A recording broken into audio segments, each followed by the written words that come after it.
Thank you sir. हमारे participant भी बच्चे भी जुड़ गए हैं सर। आज अच्छा हमारे इस बॉटनी डिपार्टमेंट के सर्टिफिकेट कोर्स का दूसरा दिन है।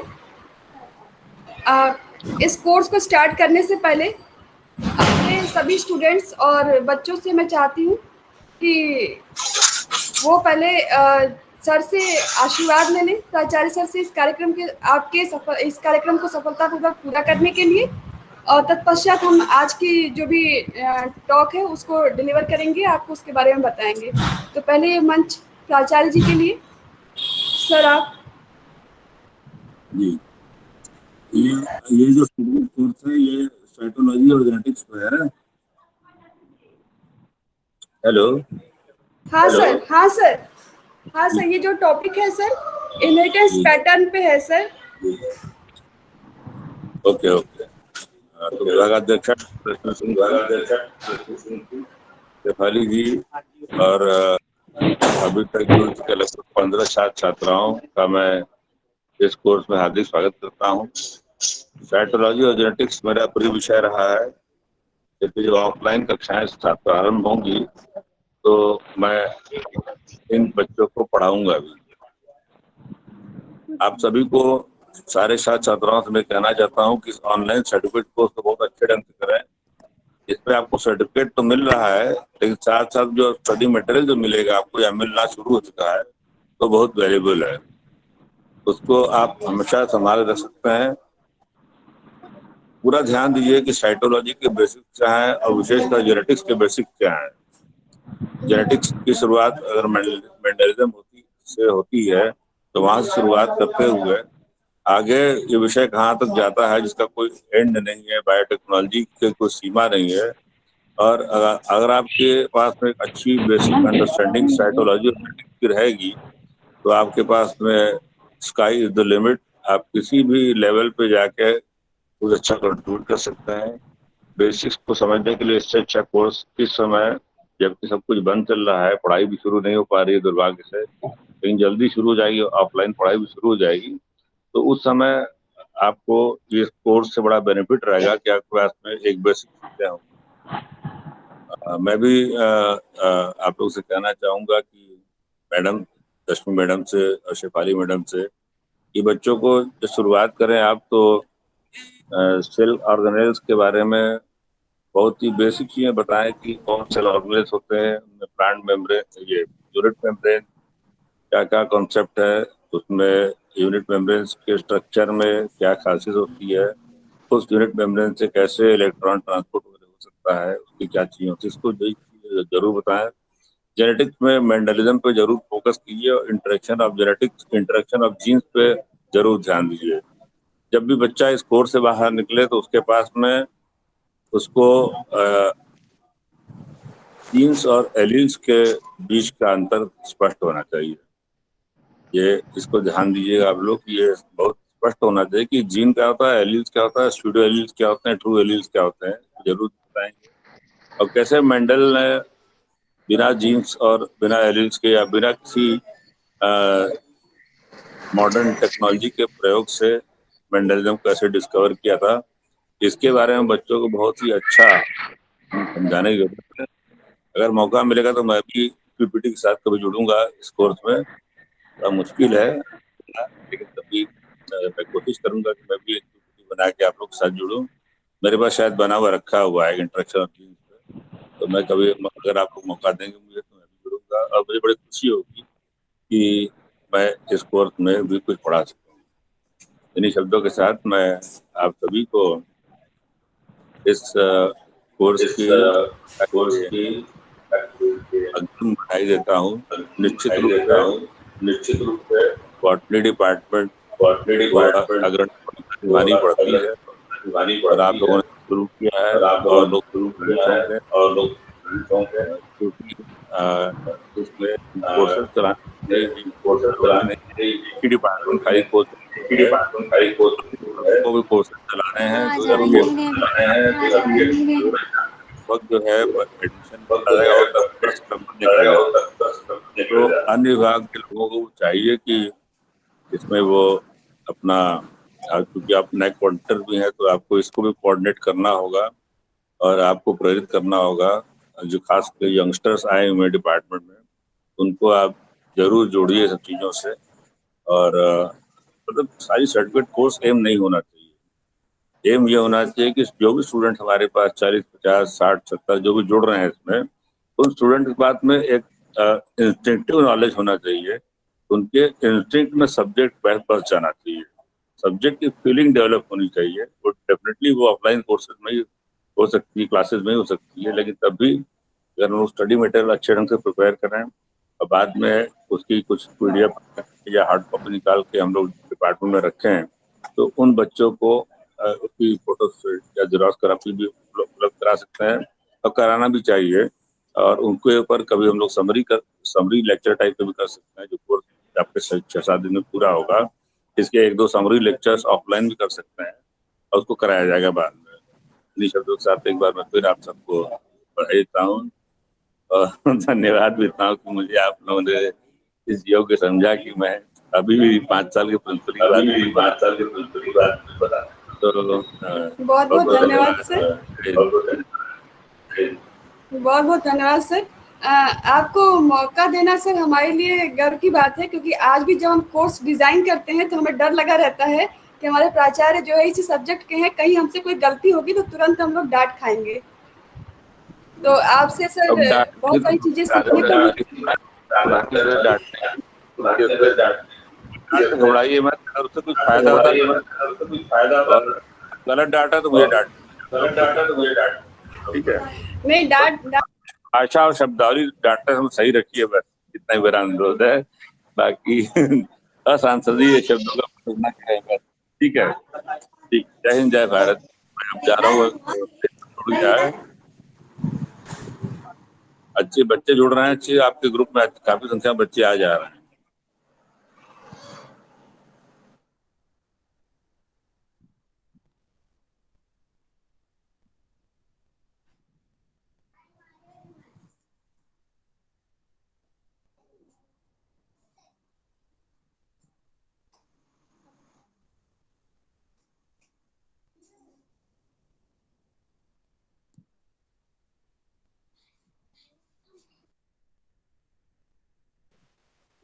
Ma'am check your mic please. Ma'am आपका माइक ऑफ है। मैम आपका माइक ऑफ। हाँ, okay okay, thank you sir, अपना इतना महत्वपूर्ण समय हमें देने के लिए। अब सीधे जो है आज के कोर्स की तरफ चलते हैं कि आज आपके जो टाइम शेड्यूल दिया गया है उसमें आपको लॉ ऑफ इनहेरिटेंस के बारे में पढ़ना है। मैं हमारी साथी शेफाली मैम का भी इस कार्यक्रम में हार्दिक स्वागत करती हूँ। बहुत यंग हैं अभी और तुरंत उन्होंने डिपार्टमेंट को ज्वाइन किया है और मेरे साथ इस कोर्स को कोऑर्डिनेट कर रही हैं, तो इसके लिए उनको बहुत बहुत धन्यवाद। शेफाली मैम से एक बार जरूर मैं चाहूँगी कि मैम अपना जो है कैमरा ऑन कर दें ताकि बच्चे आपसे भी इंट्रोड्यूस हो सके।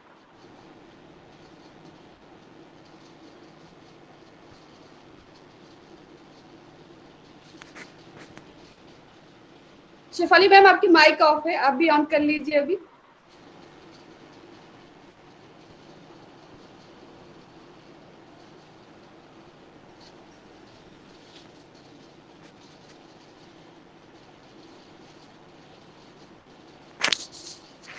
आवाज नहीं आ रही आपकी मैम। कोई बात नहीं मैम, आपकी तरफ से कोई नेटवर्क इशू होगा, आवाज नहीं आ रही होगी। तो बच्चे जब आप लोग क्लासेस के लिए आएंगे तो हम दो आपको नए चेहरे दिख रहे हैं। मैं हालांकि नई नहीं हूँ, मैं यहाँ पहले भी पढ़ा चुकी हूँ, फिर ट्रांसफर हो गया था, उसके बाद वापस यहाँ पर आई हूँ। लेकिन शेफाली मैम ने नया अभी ज्वाइन किया है। कल लेक्चर आपका वही लेंगी तो ज़्यादा अच्छे से आपका इंटरेक्शन उनके साथ में हो पाएगा। आज अपने कोर्स की तरफ बढ़ते हैं कि जितने बच्चे जुड़ने थे वो जुड़ चुके हैं, टाइम को वेस्ट नहीं करते हैं। मैं अपनी स्लाइड शेयर करती हूँ जिसके जरिए हम लोग समझ पाएंगे कि आज हमें क्या पढ़ना है। मेरी आवाज़ सब तक पहुँच रही होगी? Yes ma'am. Yes ma'am. हाँ, बस एक यस मैम पहुंच रही है। ओके।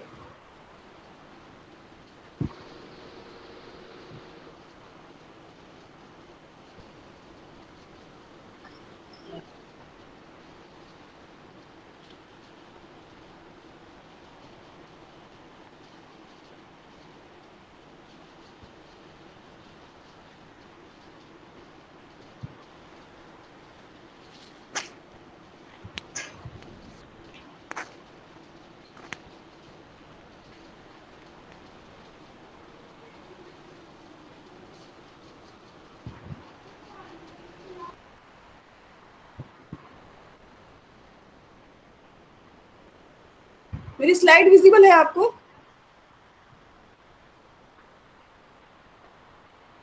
यस मैम, आ रही है। यस मैम, आ रही है। ओके।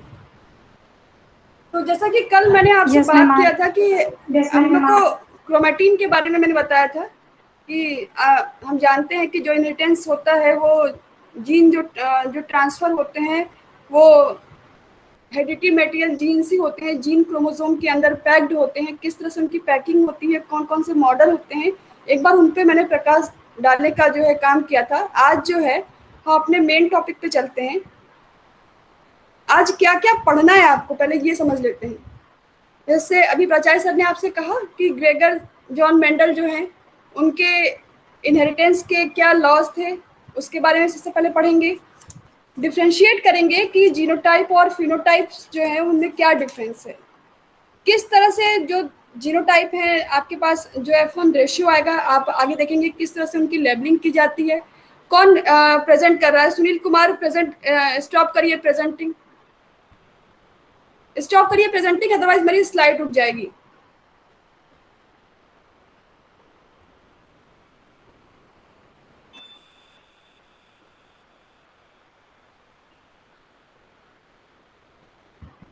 स्लाइड दिख रही है मेरी अभी आपको?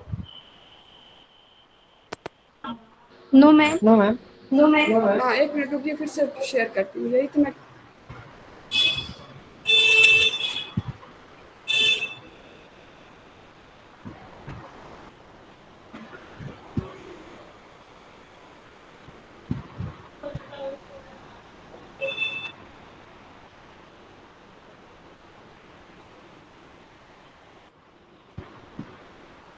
दिख रही है मैम। देख रही है। ठीक है। तो यहाँ पे जीनोटाइप को आप कैसे लेबल करेंगे, किस तरह से पनेट स्क्वायर बनाते हैं और उस पनेट स्क्वायर से रिजल्ट का इंटरफेरेंस क्या होता है, ये चीज़ें हमको आज के इस चैप्टर में पढ़नी है। आज का लेक्चर इसलिए भी इम्पोर्टेंट है क्योंकि इसके बाद आपको जितने भी टॉपिक्स पढ़ाए जाएंगे, जो डेविएशन होंगे वो सब आपको पनेट स्क्वायर में ड्रॉ करने होंगे। किस तरह से उनसे डेविएशन आता है, वो डेविएशन आपको खुद से चेक करना आना चाहिए, तभी आप बता पाएंगे कि यदि एक प्लांट की प्रोजेनी में आपको पर्पल कलर का फ्लावर दिख रहा था, दूसरे में व्हाइट दिख रहा था, दोनों को मिक्स किया तो रेशियो आप हमेशा कहते हैं कि मिक्स आता है, पर्पल आता है, पर्पल आया डोमिनेंट करेक्टर हुआ, उसके बाद फिर वेरिएशन होते हैं। तो ये वेरिएशन क्यों होते हैं, उन वेरिएशन को जब आप ये स्क्वायर ड्रॉ करते हैं उनके अंदर में एरिल्स को फिट करेंगे तो वहां पे आपको क्लियरली समझ में आएगा। तो हमारी जेनेटिक्स जो है वो बिगिन होती है, ग्रेगर जॉन मेंडल इनका पूरा नाम मैम है। स्लाइड दिख रहा है। इन्होंने पी प्लांट्स के ऊपर, हाँ अब दिख रही है ना, आवाज भी आ रही ना? जी मैम। मैम नहीं दिख रहा है हाँ, अब स्लाइड। तो समझिए इस चीज को। मैम नहीं दिख रहा है स्लाइड। स्लाइड अब आ रही है, अब आप अपना नेटवर्क चेक करिए, मेरे ख्याल से स्लाइड अब दिख रही है, विजिबल है। मैम स्लाइड विजिबल है। इस टर्म को जो मॉडर्न जेनेटिक्स हमारी स्टार्ट होती है मेंडल जेनेटिक्स के साथ में, यहाँ पर जो एक्सपेरिमेंट था, एक्सपेरिमेंट के लिए जितने भी एक्सपेरिमेंट उन्होंने हेरिडिटी को डिफाइन करने के लिए किया, वो स्टार्टिंग उन्होंने पी प्लांट से की। हेरिडिटी एक्चुअली में होती क्या है, ये इंक्लूड करती है उन ट्रेड्स या कैरेक्टरिस्टिक्स को जो ट्रांसमिट होते हैं एक जनरेशन से दूसरे जनरेशन में। यही ना कहते हैं हम लोग, एक जनरेशन से दूसरे जनरेशन में जो कैरेक्टर ट्रांसफर होंगे वही हेरिडिटरी होते हैं। बात आती है कि इन्होंने पी प्लांट को ही क्यों इस्तेमाल किया, आपसे क्वेश्चन में पूछा भी जाता है।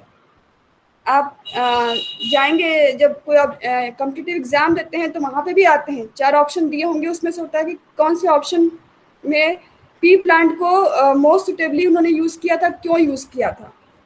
पहली बात तो अवेलेबल होते हैं, लाइफ स्पैन इनका शॉर्ट होता है, और इनके अंदर में जो कैरेक्टर्स आपको मिलेंगे, जिन कैरेक्टर्स को ऊपर मेंडल ने एक्सपेरिमेंट किए थे, वो कैरेक्टर्स वेल डिफाइंड होते हैं। मतलब आपको यदि पर्पल फ्लावर दिख रहा है तो पर्पल फ्लावर ही दिखेगा, व्हाइट है तो व्हाइट ही दिखेगा। कैरेक्टर में जब डिस्टिंक्शन क्लियर कट होता है, प्लांट टॉल है कि शॉर्ट है, जो कैरेक्टर इन्होंने लिए उन कैरेक्टर में डिस्टिंक्शन बहुत क्लियर कट था। तीसरी बात, ये इजीली हाइब्रिडाइज हो सकते हैं और प्रीडोमिनेंटली इनमें सेल्फ फर्टिलाइजेशन होता है। इस वजह से इन्होंने अपने एक्सपेरिमेंट के लिए पी का प्लांट लिया। मेंडल के एक्सपेरिमेंट को समझने से पहले, जहाँ पर डिफरेंट टर्म आएंगे, डिफरेंट लॉज दिए गए थे, उसके पहले हम लोग जो है कुछ टर्मिनोलॉजीज को समझ लेते हैं। बार बार इनका नाम आएगा। जैसे लिखा है पी जनरेशन, यानी पी का मतलब होता है पेरेंटल जनरेशन, जहां पर ट्रू ब्रीडिंग पेरेंट्स को लिया जाता है। उसके बाद आता है F1 जनरेशन। F1 जनरेशन का मतलब होता है, इसको बोलते हैं फीलियल जनरेशन। ये एक लैटिन वर्ड है जिसका मतलब होता है सन, यानी ऑफस्प्रिंग। पेरेंट्स की जो ऑफस्प्रिंग है, पहली ऑफस्प्रिंग, उसको हम लोगों ने नाम दे दिया है F1 जनरेशन, जो कि जनरली एक हाइब्रिड होता है। और उसके बाद होता है F2 generation, second filial generation. आप डायग्राम में, एक मिनट, यहाँ पे देख पा रहे हैं, ये पहला जनरेशन है जहां पर पर्पल फ्लावर एक पेरेंट मेल फ्लावर मान लीजिए एक फीमेल फ्लावर को लेकर क्रॉस कराया गया, यानी ये पेरेंट हो गए। ये जो आप हाइब्रिड देख रहे हैं यहाँ पर, ये F1 जनरेशन हो गई। और इन हाइब्रिड की क्रॉस के बाद जो आपको नेक्स्ट जनरेशन मिलती है वो होती है F2 जनरेशन या सेकेंड फीलियल जनरेशन। फिर टर्म आता है जीनोटाइप। जीनोटाइप किसको कहेंगे? तो जीनोटाइप जो होता है, it refers to the entire set of a gene in a cell, an organism और एन इंडिविजुअल। एक जीन जो होता है वो किसी पर्टिकुलर कैरेक्टर के लिए दो फॉर्म में लिखा जाता है, जिसको हम लोग कहते हैं alternative form of the same gene. एक ही जीन का अल्टरनेटिव फॉर्म। जैसे यहाँ पर देखिए, एक कोई कैरेक्टर लिया जिसको इन्होंने ए जीन से दिखाया है। इस ए जीन को इन्होंने दो लिखा है, डबल ए लिखा है, that is known as its allele. इसको बोलते हैं एलील। अब इसमें देखिए हमने दो टर्म और यूज किए हैं, डोमिनेंट और रिसेसिव। जेनेटिक्स में डोमिनेंट के लिए हमेशा कैपिटल लेटर्स यूज किए जाते हैं और रिसेसिव के लिए स्मॉल लेटर्स। डोमिनेंट का मतलब क्या होता है? डोमिनेंट जीन का मतलब होता है whenever one gene ओवरशैडोज the other.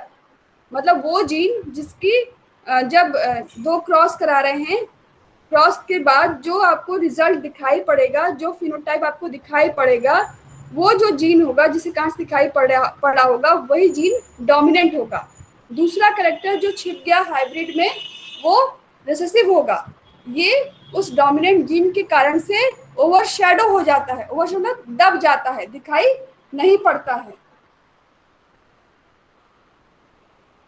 अब यहाँ पर कुछ एग्जांपल्स लिए गए हैं। जैसे ये दिखाया आपको, कैपिटल ए लिखा हुआ है, दोनों कैपिटल ए हैं, इसका मतलब ये होमोजाइगस डोमिनेंट है। एक कैपिटल ए एक स्मॉल ए लिखा हुआ है, यानी एक डोमिनेंट एलील है और एक रिसेसिव एलील है। इस कंडीशन को हम लोग बोलेंगे हेट्रोजाइगस। और दोनों ही स्मॉल है तो homozygous recessive. Capital letter use किए गए हैं और दोनों सेम है तो होमोजाइगस। यदि एक कैपिटल एक स्मॉल है, यानी एक डोमिनेंट एलील एक रिसेसिव एलील है, तो जो जीन बन के आया, जो हाइब्रिड बना, वो हाइब्रिड हेट्रोजाइगस कहलाएगा। और ये आप देख रहे हैं स्मॉल ए लिखा हुआ है, ये होमोजाइगस रिसेसिव है, क्योंकि हम लोगों ने यहाँ पर स्मॉल लेटर का इस्तेमाल किया है। फिनोटाइप्स, फिनोटाइप की बात करते हैं। फिनोटाइप आप जैसे यहाँ पर देख पा रहे हैं, जो फिजिकल अपीयरेंस होता है, जैसे हम दिखाई पड़ते हैं, ये आपका फिनोटाइप का आता है। फिनोटाइप में हम अभी जब प्लांट्स के बारे में बात करेंगे तो लेंगे कि उसकी साइज कितनी बड़ी है, साइज के बारे में कंपेयर कर सकते हैं, शेप के बारे में कंपेयर कर सकते हैं, और कलर के बारे में। जो चीजें आपको दिखाई पड़ रही हैं आंख से, वो होता है phenotype.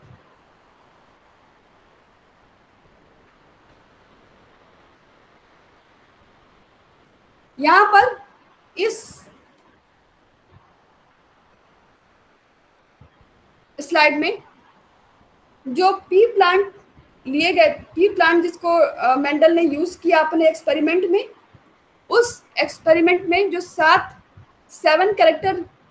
Different contrasting character Mendel ने इस्तेमाल किए थे, वही 7 डिफरेंट कंट्रास्टिंग कैरेक्टर यहाँ पर आपको दिखाए गए हैं, जिनमें डोमिनेंट और रिसेसिव ट्रेट को लिया गया है। ये आपको समझना इसलिए जरूरी है कि जब इसके बाद हम मेंडल्स के क्रॉस को देखेंगे तो उस क्रॉस में कौन सा कैरेक्टर डोमिनेंट है, कौन सा रिसेसिव है, ये आपको याद रहेगा, तो आप वहाँ पर क्रॉस आसानी से कर पाएंगे। जैसे फ्लावर कलर लिया तो फ्लावर कलर में पर्पल कलर जो है वो डोमिनेंट है और वाइट कलर जो है वो रिसेसिव है।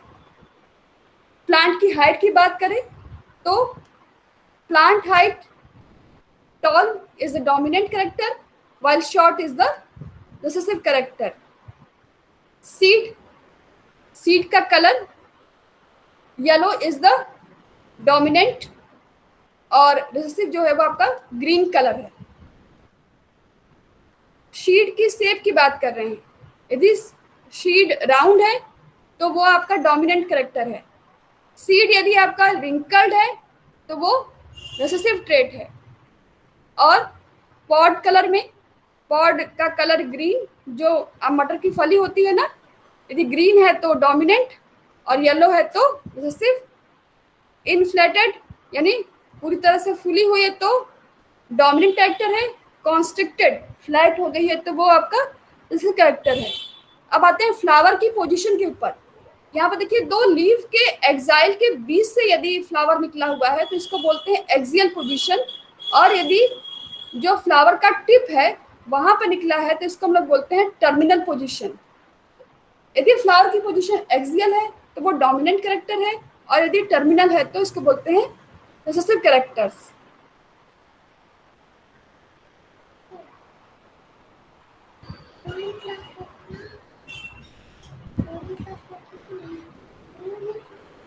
अब इसके बाद यहाँ पे दो तरह के क्रॉस के बारे में बताया गया है।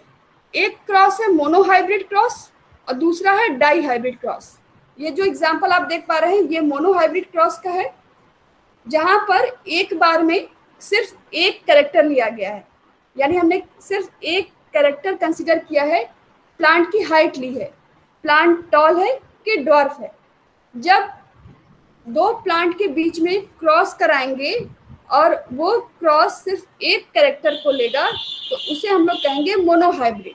लेकिन सेकंड जो आपको दिखाई पड़ रहा है ये है dihybrid cross. Dihybrid cross में एक साथ दो कैरेक्टर्स को लिया जाता है। जैसे यहाँ पर हम लोगों ने दो कैरेक्टर लिए हुए हैं, सीड का शेप लिया हुआ है और सीड का कलर लिया हुआ है। अभी पिछली स्लाइड में आपने देखा था कि सीड का राउंड होना डोमिनेंट कैरेक्टर है और येलो होना डोमिनेंट कैरेक्टर। तो हमने डोमिनेंट कैरेक्टर्स, दो डोमिनेंट कैरेक्टर एक साथ लिए हैं और दो रिसेसिव कैरेक्टर एक साथ लिए हैं, सीड का रिंकल्ड होना और सीड का ग्रीन होना। ये क्रॉस किस तरह से किया गया है इसको हम लोग अगली स्लाइड में अभी चेक करेंगे। लेकिन पहले समझ लीजिए आप कि किस तरीके से मोनोहाइब्रिड क्रॉस और डाई हाइब्रिड क्रॉस क्या होते हैं। मोनो का मतलब सिंगल और डाई का मतलब डबल।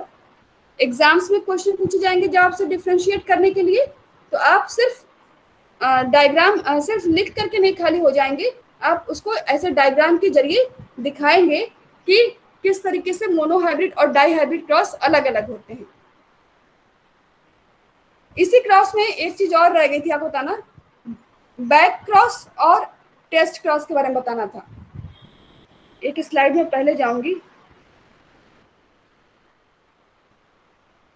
ये यहाँ पर आप देख रहे थे इस स्लाइड में हमने पर्पल फ्लावर और वाइट फ्लावर के बीच में क्रॉस कराया था, और F1 जनरेशन जो हमको मिली थी वो एक हाइब्रिड थी जिसके अंदर में पर्पल डोमिनेंट कैरेक्टर था वो दिख रहा था, वाइट कैरेक्टर छुप गया था।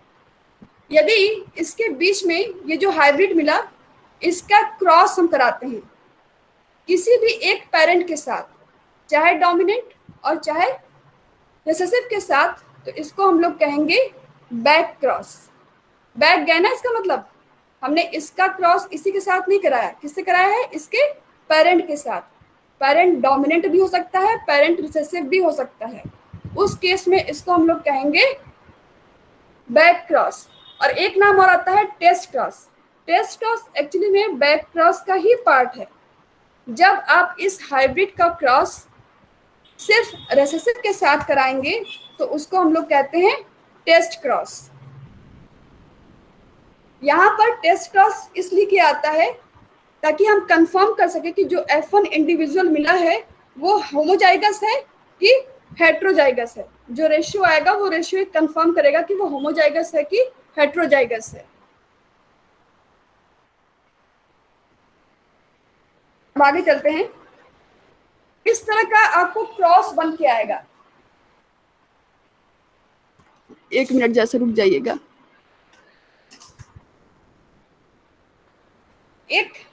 जब भी हम लोग आगे बढ़ेंगे मेंडल्स के लॉ की तरफ तो आपको इस तरह का एक स्क्वायर ग्रिड बनाना पड़ेगा।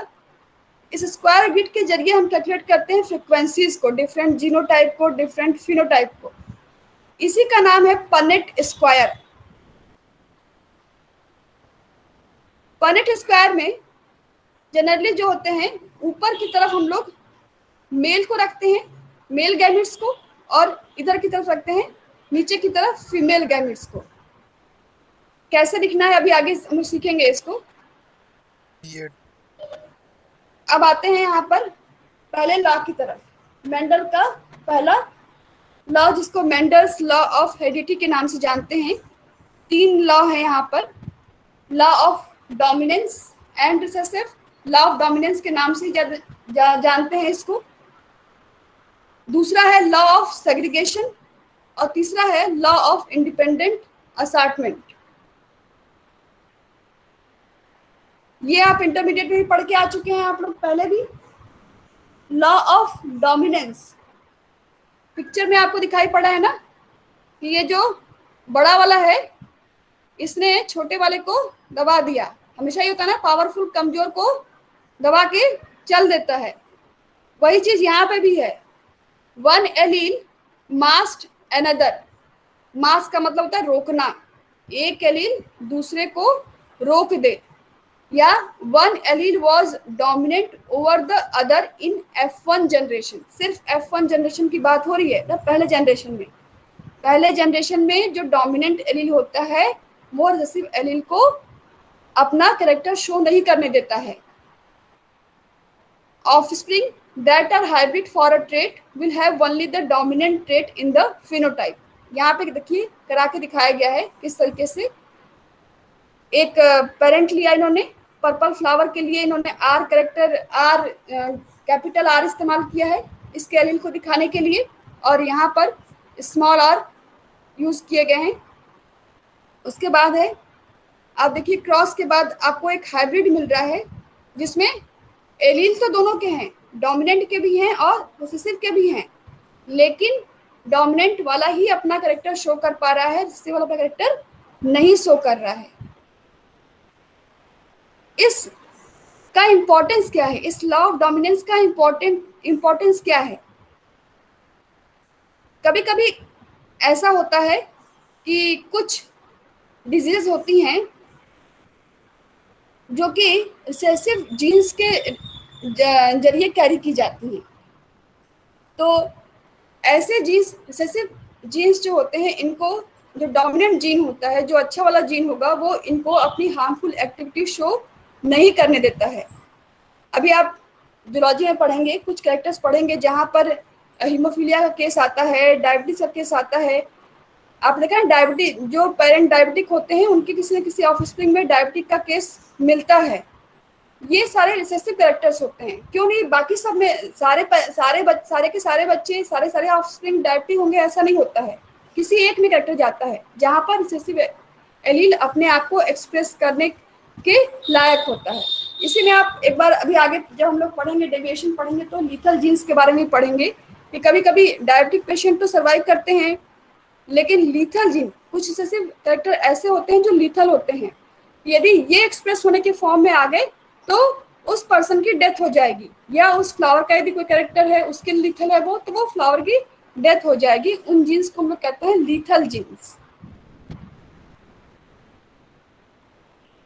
ये उसी लॉ ऑफ डोमिनेंस के जो आप पनेट स्क्वायर की बात मैंने की थी, उसी पनेट स्क्वायर के फॉर्म में दिखाया गया है, समझिएगा इसको। यहां पर देखिए कैपिटल आर अल्टरनेटिव फॉर्म में प्रेजेंट है, यानी दो एलील इसके आर आर। एक मिनट रुके रहिएगा जैसा आप लोग।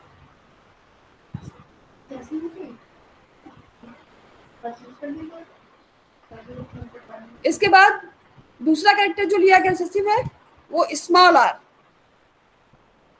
इनको F1 जनरेशन में क्रॉस कराया है, आपको मिला हुआ है एक हाइब्रिड, जहां पर एक कैपिटल आर है, एक स्मॉल आर। कैपिटल का मतलब डोमिनेंट एलील और स्मॉल का मतलब रिसेसिव एलील।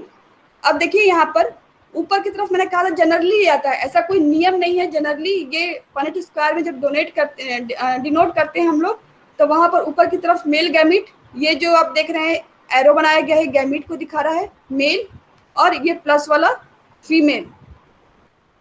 इसका क्रॉस हमको कराना होगा इसी से, यानी सेल्फ पॉइंटेड लिखा है ना, सेल्फ पॉइंट का मतलब कि इनके बीच में आपस में ही क्रॉस होगा, आर आर का आर आर के साथ। तो देखिए एक एलील यहाँ लिखा, एक यहाँ लिखा पनेट स्क्वायर में, ऐसे ही यहाँ पे लिखा गया है। अब क्रॉस ऐसे होगा, एक बार ऐसे एक बार ऐसे। तो आपको यहाँ मिला कैपिटल आर यानी कि होमोजाइगस डोमिनेंट जीन हो गया। ये होमोजाइगस डोमिनेंट पर्पल कलर का फ्लावर आएगा। दूसरा देखिएगा, फिर ये आर इस आर के साथ में क्रॉस कर रहा है और बना रहा है हेट्रोजाइगस एलील है, ये जीन है ये, लेकिन कैरेक्टर कौन सा शो करेगा, जो कि डोमिनेंट होगा। और अब इनका क्रॉस इनके साथ, इसका इससे और इसका इनके साथ, कैपिटल आर और स्मॉल आर, फिर हेट्रोजाइगस कंडीशन है तो डोमिनेंट कैरेक्टर शो होगा पर्पल फ्लावर। लेकिन ये आर और ये आर आप यहाँ देख पा रहे हैं, आपको इस F1 जनरेशन में दो स्मॉल आर मिल रहे हैं। इसका मतलब ये होमोजाइगस रिसेसिव कैरेक्टर है। होमोजाइगस रिसेसिव कैरेक्टर जो होता है वो अपना कलर शो करेगा। कलर कौन सा था ये वाला हम लोग का, व्हाइट कलर। अब यहाँ पर आपको जीनोटाइप और फिनोटाइप देखना है। फिनोटाइप क्या आपको मिल रहा है, 3 पर्पल फ्लावर मिल रहे हैं और एक व्हाइट फ्लावर। तो फिनोटाइप क्या हो जाएगा आपका यहाँ पर 3:1 का होगा ना, 3:1 का आपको फिनोटाइप मिला, क्योंकि 3 आपको पर्पल फ्लावर दिख रहे हैं और एक व्हाइट फ्लावर। और इसके बाद आप अब आइए जीनोटाइप कैलकुलेट करने पर आपको एक मिला है होमोजाइगस डोमिनेंट एलील, दूसरा आपको मिला है, 2 आपको मिले हैं हेट्रोजाइगस, और फिर आपको मिला हुआ है एक होमोजाइगस रिसेसिव। तो जीनोटाइप से क्या हो जाएगा 1:2:1, 1:2:1 इसका रिसेसिव, सॉरी 1:2:1 इसका जीनोटाइप हो जाएगा और 3:1 इसका फिनोटाइप हो जाएगा। एक बार आप बताइएगा कि अब तक जितना बताया वो समझ में आ रहा है कि नहीं। अपनी माइक अनम्यूट करके बताइएगा। Yes ma'am. यस मैम आ रहा है। Yes ma'am. Thank you. अब आते हैं लॉ ऑफ सेग्रीगेशन पे। सेग्रीगेशन का मतलब समझ में आता है ना, अलग अलग होना ना।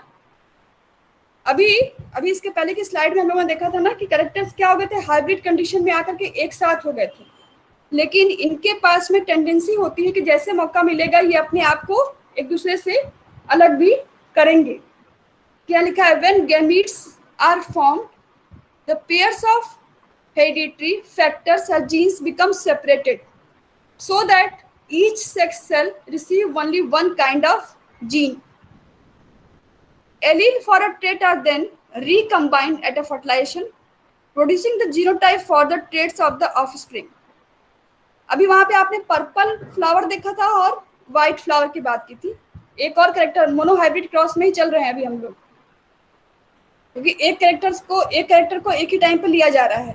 सेम क्रॉस यहाँ भी कराया गया है। देखिए, एक इन्होंने लिया प्योर टॉल प्लांट और दूसरा लिया है प्योर शॉर्ट प्लांट। दोनों को जिस लेटर से आप चाहें उससे डिनोट कर सकते हैं। जरूरी नहीं होता है कि जो लेटर यहाँ दिए गए हैं उन्हीं लेटर से आप डिनोट करेंगे, लेकिन एक स्टैंडर्ड फॉर्मेट में टॉल के लिए हम लोग टी यूज करते हैं, तो इन्होंने भी कैपिटल टी से डोमिनेंट कैरेक्टर ले लिया है और स्मॉल टी से रिसेसिव कैरेक्टर को लिया हुआ है।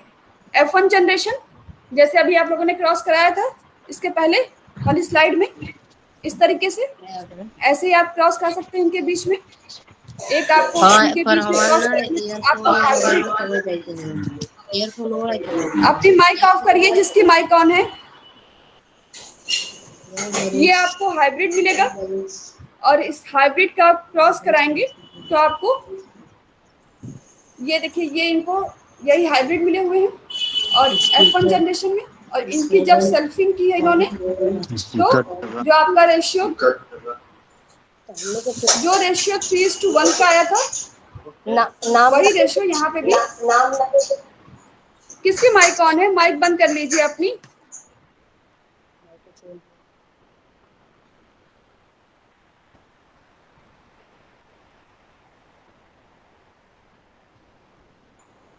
अपनी माइक आप ऑफ रखेंगे तभी आपको समझ में आएगा। बताइए। हाँ, एक मिनट, माइक पहले माइक सबको ऑफ कर दो बेटा।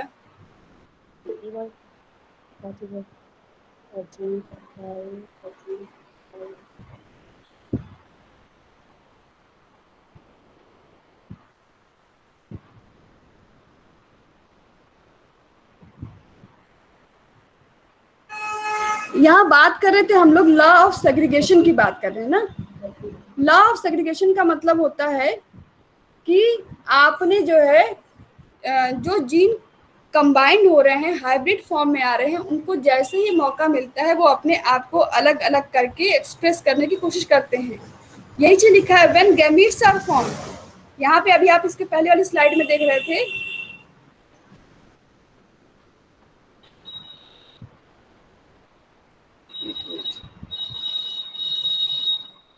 इस स्लाइड में आप देख रहे थे, ये जो आपको आर और आर लिखा है ना, ये गैमीट्स ही तो है ना।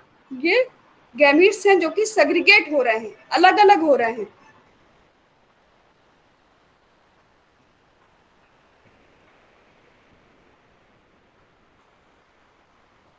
ये एलील्स जो होते हैं किसी ट्रेट के लिए बाद में रिकम्बाइन करते हैं at a time of fertilisation. यहाँ पर बात करते हैं आपसे कि जिस तरह से आपने पिछला क्रॉस देखा था पर्पल और वाइट फ्लावर का, वैसा ही क्रॉस यहाँ पे भी लिया गया है और यहाँ पे कैरेक्टर सिर्फ चेंज हो गए हैं। टॉल प्लांट और शॉर्ट प्लांट या टॉल और डॉर्फ के बीच में क्रॉस करा रहे हैं। F1 में जिस तरह से वहां पे हाइब्रिड मिल रहे थे वैसे ही यहाँ पे भी हाइब्रिड मिल रहे हैं। यहाँ पनेट स्क्वायर के जरिए आपको न दिखा करके कैरेक्टर्स के जरिए उसको समझाने की कोशिश की गई है कि किस तरीके से जो कैरेक्टर्स होते हैं वो अपने आप को सेग्रीगेट करने का काम करते हैं। देखिए, यहाँ पर हम टॉल प्लांट की बात कर रहे थे, 3 आपको टॉल प्लांट मिले तो 3:1 का रेशियो आया था, लेकिन रिसेसिव वाले ने भी अपना कैरेक्टर शो किया। F2 जनरेशन जब सेल्फिंग कराई गई तो F2 जनरेशन में उसने उस कैरेक्टर को भी शो करने की कोशिश की।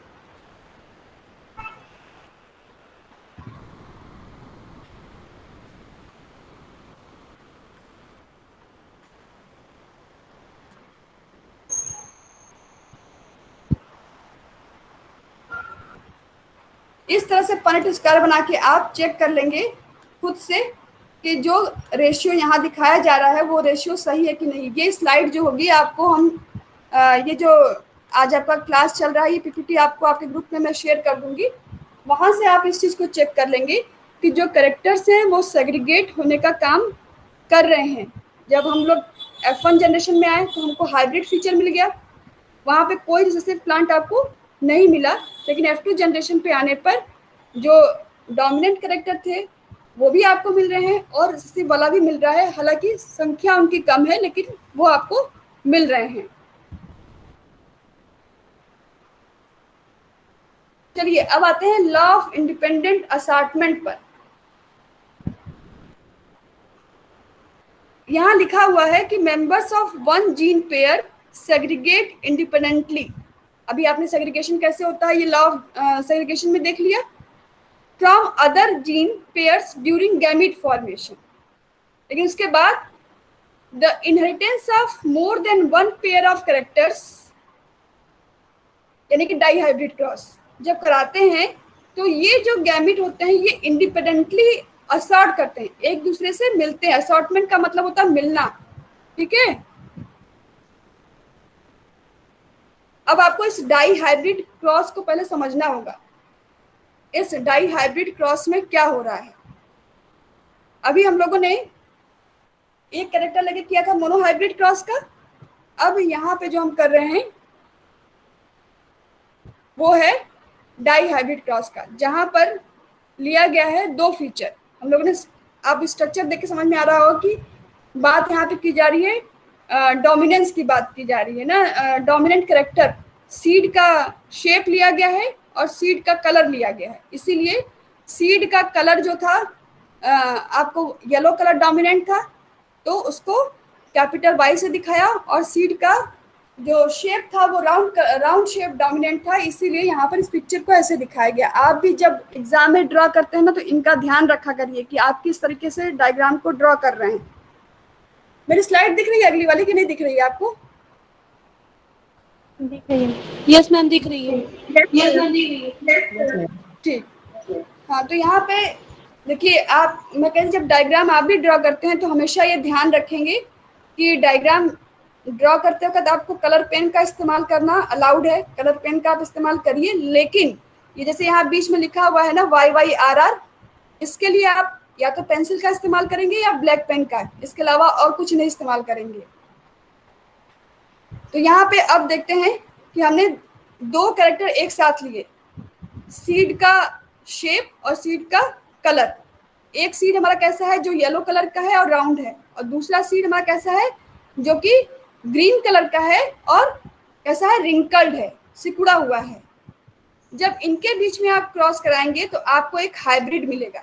ये हमारा F1 जनरेशन जो कि हाइब्रिड है।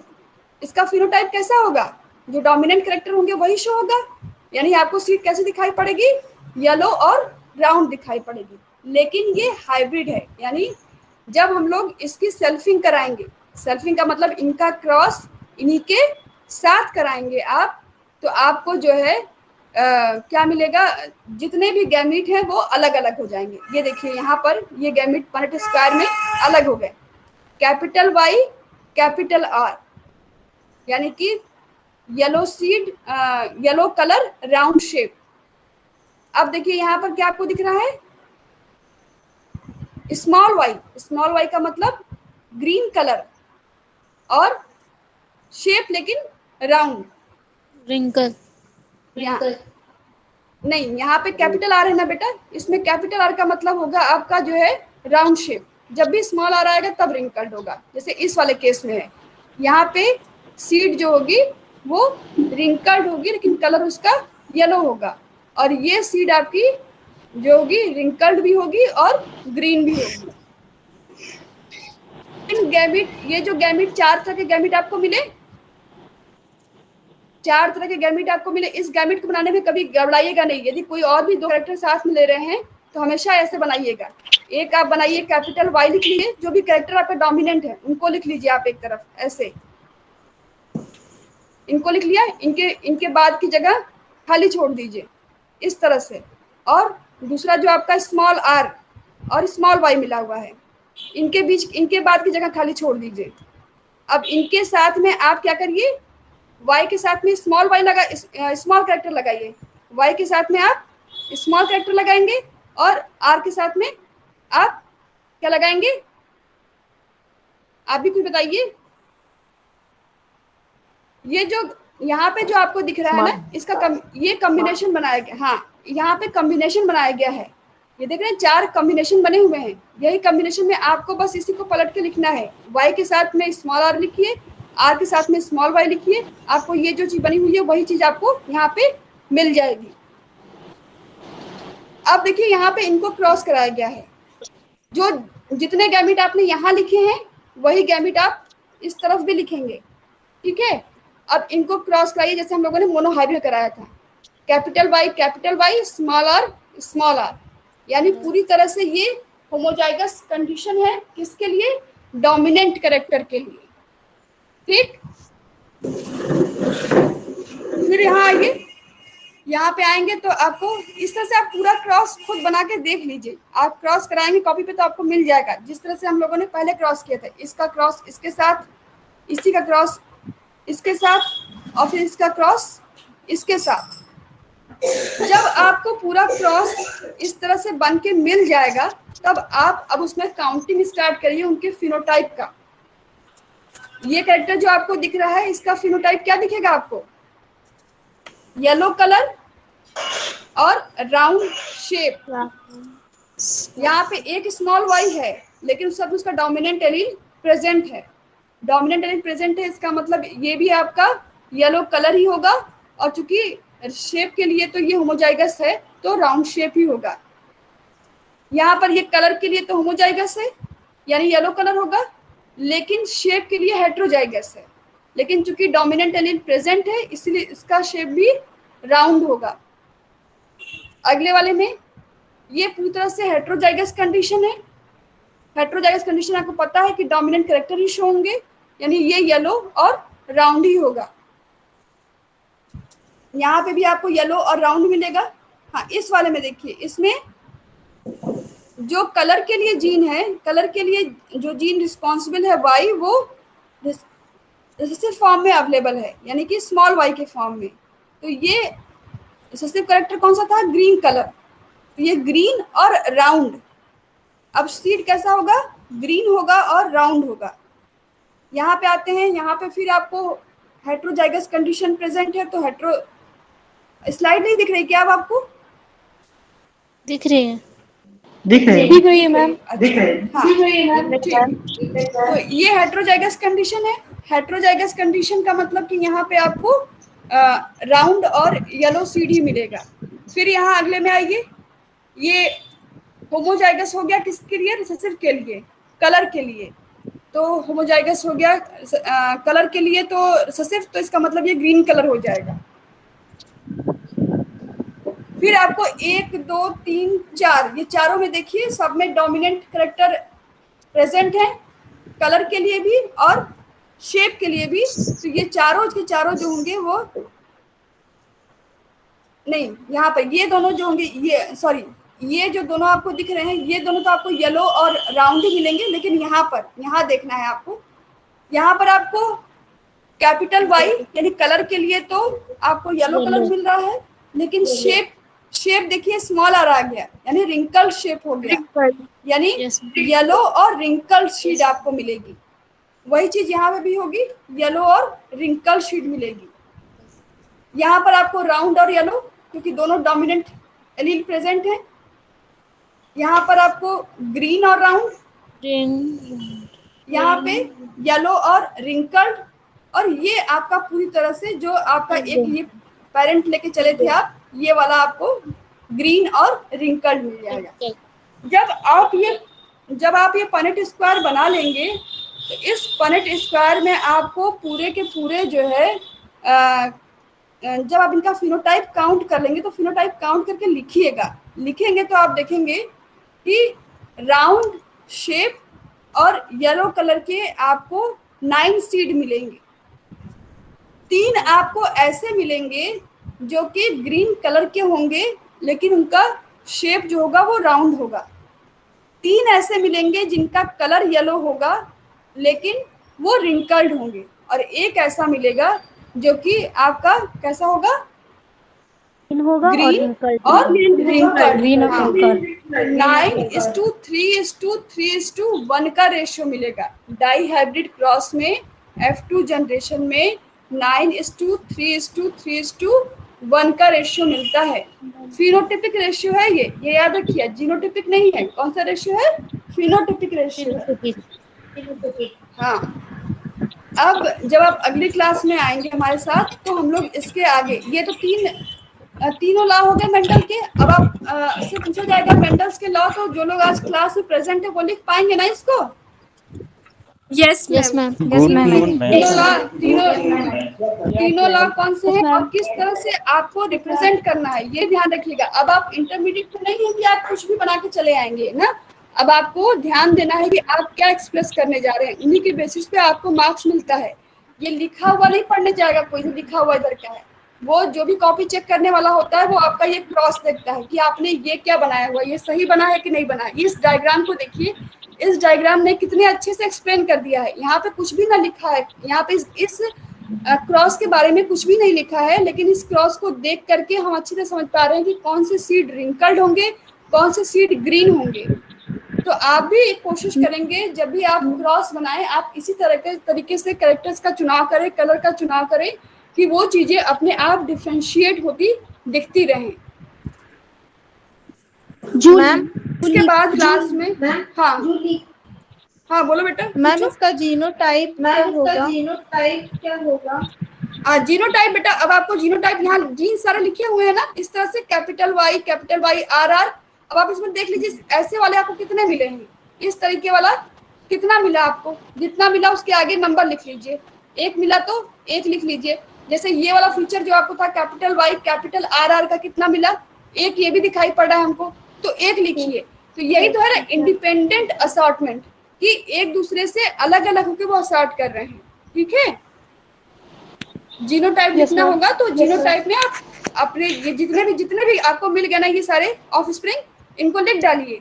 और इनमें का कोई दूसरा मिला कि नहीं मिला, आपको कैपिटल वाई और कैपिटल आर की वजह से सिर्फ एक मिला है, सिर्फ एक मिला है, तो आप इसको एक ही लिखेंगे।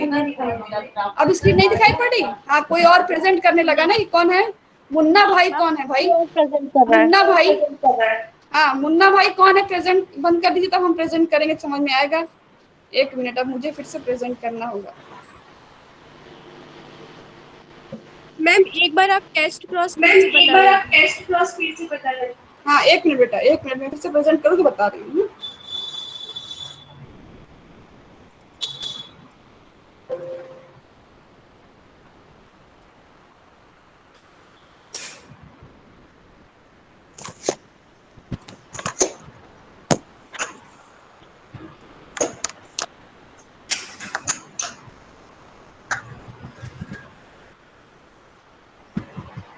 ये एक मिनट, स्लाइड आ जाए आपकी स्क्रीन पर।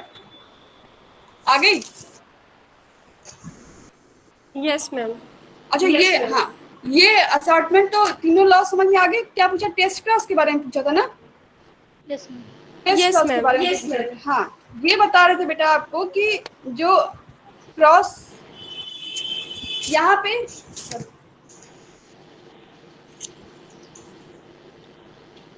ये देखिए, ये पेरेंट जनरेशन है ना, पी जनरेशन लिखा था हम लोगों ने। ठीक है, और उनको जब हम लोगों ने क्रॉस कराया तो F1 जनरेशन उनको मिली थी हाइब्रिड की। इसकी मिली थी हाइब्रिड की। यदि इसका क्रॉस, इस हाइब्रिड का क्रॉस जो है हम इन दोनों में से किसी पेरेंट के साथ कराएंगे, उसको कहते हैं बैक क्रॉस। लेकिन यदि सिर्फ इससे के साथ करा रहे हैं, यानी कि स्मॉल आर और स्मॉल आर के साथ, सिर्फ रिसेसिव होमोजाइगस पेरेंट के साथ में इसका क्रॉस कराएंगे, तो इसको हम लोग कहेंगे टेस्ट क्रॉस। ठीक है, आप चाहें तो इसको इस तरीके से इसका पनेट स्क्वायर बना करके इसका भी रेशियो चेक कर सकते हैं। देखिए अब आपका एक आपको आर मिलेगा कैपिटल, दूसरा मिलेगा आपको स्मॉल आर, और इस तरफ आपको मिलेगा आर, और इधर मिलेगा आपको आर। ऐसे ही ना मिलेगा आपको? Yes ma'am. अब इनको आप क्रॉस करा लीजिए। Yes ma'am. आर आर मिला आपको, ठीक, आर आर, और इस तरफ बनेगा आपका फिर हाँ स्मॉल आर और स्मॉल आर, और यहाँ मिलेगा आपको स्मॉल आर और स्मॉल आर। स्मॉलर। यानी आपको हाँ, यदि आप देखें जीनोटाइप देखें आप, तो जीनोटाइप भी देखेंगे और फिनोटाइप भी देखेंगे आप। तो आपको जीनोटाइप में देखिए ये दोनों जो है आपका क्या है, एक ही है ना। Yes ma'am. ये जो आपको दिख रहा है जो मैंने ऊपर यहाँ पे ड्रॉ किया, ये दोनों एक जैसे जीनोटाइप है ना, तो हम इनको मान लेंगे कि यदि जो 4 आपको ऑफस्प्रिंग मिले, इन चारों ऑफस्प्रिंग का आप जो है परसेंटेज देखिए, मान लीजिए 100% मान रहे हैं हम 4 को 100%, तो इसमें 50% आपको हेटेरोजाइगस मिल रहे हैं और 50% आपको होमोजाइगस, हाँ होमोजाइगस रिसेसिव एलील मिल रहे हैं, यानी कि रेशियो आपका 1:1 का है। 50% 50% यानी रिसेसिव आपको परसेंटेज क्या हो गया 1:1 का। तो यहाँ पे इस क्रॉस का इस्तेमाल इसीलिए किया आता है कि आप आइडेंटिफाई कर पाए, कंफर्म कर पाए कि जो F1 इंडिविजुअल मिला वो होमोजाइगस है या हेटेरोजाइगस है। तो हमको इसकी हेटेरोजाइगस की जब टेस्ट करनी होती है तो हम लोग टेस्ट क्रॉस का इस्तेमाल करते हैं, ठीक है। Yes ma'am. यस। अब ये तो हो गई आपकी आज की क्लास। अब कल की क्लास के लिए आपको मैम हाँ एलील के बारे में बताते हैं। हाँ बता रहे, एक मिनट, अब आपसे इंटरेक्ट करते हैं ना तो बताते हैं। हाँ, एलील क्या चीज़ थी ना, जब हम लोग ने शुरू किया बेटा, क्लास लेट ज्वाइन किया था क्या बच्चा? Yes ma'am. चलो अच्छा। एक जीन जो होता है बेटा, कोई भी कैरेक्टर लेता है, जैसे मान लीजिए हमने एक कैरेक्टर लिया, पर्पल कैरेक्टर ही ले लिया, ठीक है। अब ये पर्पल कैरेक्टर जो है ये किसी जीन के जरिए आएगा। उस जीन को दिखाने के लिए, डिनोट करने के लिए किसी एक जीन के 2 अल्टरनेटिव फॉर्म्स यूज किए जाते हैं। यदि वो होमोजाइगस कंडीशन में है तो उसको 2 बार कैपिटल लेटर से डिनोट करना होता है। जैसे मान लीजिए हमने प्लांट की हाइट की बात की, टॉल और ड्वार्फ, तो हमने टी मान लिया, टी डिनोट करेगा प्लांट के हाइट को, तो कैपिटल टी लिखेंगे, यदि कैपिटल टी 2 बार लिखेंगे, यानी ये आपका एलील हो गए। जो हमने एक जीन, टॉल कैरेक्टर किसी जीन के द्वारा आ रहा है, उस जीन को 2 अल्टरनेटिव फॉर्म्स के जरिए दिखाएंगे तो उसको हम लोग कहते हैं, उसी को हम लोग एलील कहते हैं। Alternative forms of the same gene is the allomorph या एलील कहा जाता है इसको, ठीक है। मैम और कोई अच्छा आज के क्लास से रिलेटेड कोई क्वेश्चन आपके पास हो तो पहले उसको पूछ लीजिए आप लोग। मैम हाँ बोलो। जैसे टेस्ट क्लास के लिए मैंने उसकी पता किया जाता है, तो बैक क्लास किस लिए किया जाता है? बैक टेस्ट क्लास बेटा उसी का एक पार्ट है, बैक क्लास का ही पार्ट है टेस्ट क्लास, ठीक है। जब भी आपको पता करना होता है कि जो आपका क्रॉस चल रहा है उस क्रॉस में कितनी हेटेरोजाइगोसिटी है, क्या है, तो उस जगह पे हम लोग जो होते हैं F1 इंडिविजुअल को क्रॉस करते हैं to get the F1 progeny. और इसको हम लोग क्रॉस करते हैं, F1 सेल्फ क्रॉस भी कर सकते हैं या उनके पेरेंट के साथ भी क्रॉस कर सकते हैं। तो जब पेरेंट के साथ क्रॉस करते हैं तो उसी को हम लोग बोलते हैं बैक क्रॉस। अब इस दोनों पेरेंट से यदि रिसेसिव वाले को आपने चुना है उसको टेस्ट क्रॉस कहते हैं। नेहा क्लियर हुआ? Yes ma'am.